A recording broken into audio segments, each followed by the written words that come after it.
I have always, ever since I can remember, I could borrow my dad's art materials. He was a great artist, and I loved science and always had, I was the turtle girl in my native Tennessee, but I would draw the turtle, and I would love anything in nature. So I kept watching my dad draw and sit beside him, and I just would fall in love with the lines that would come out of his hand, and I would be very, very young, and I said that's what I wanted to do when I grew up, is be an artist too.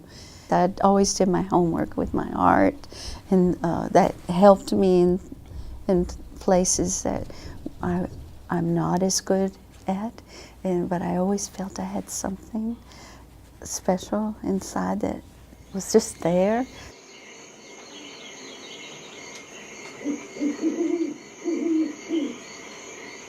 Kept doing my art and practicing, and then all of a sudden I get a phone call from a publisher of children's books. They said, "Rebekah, we know your work. Would you like to illustrate a children's book?" He's trying to find his bed for the night. It's always challenging, and you have an idea that you have to evolve and express, and you just strive to get that feeling. You just look for that one perfect line that just says everything you're feeling, or that color that is smack dab, not muddy, that you've overworked. So it's always a little challenging, but rewarding. Don't worry about the eraser. To get the new color, you always have to give it a little way. I love the idea of giving and sharing what you love, and as a children's illustrator, to help the children learn about nature, those things around us. And my thoughts are, the more you learn about these creatures, the more you'll love them, and the more you'll want to protect them.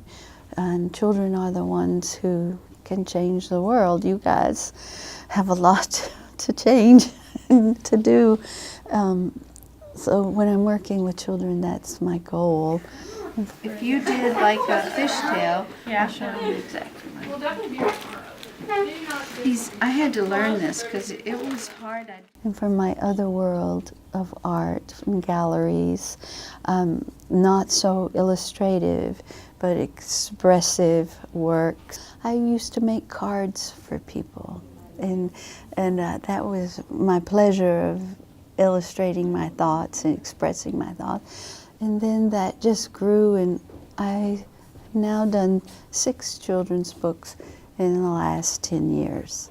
But I've always been an artist.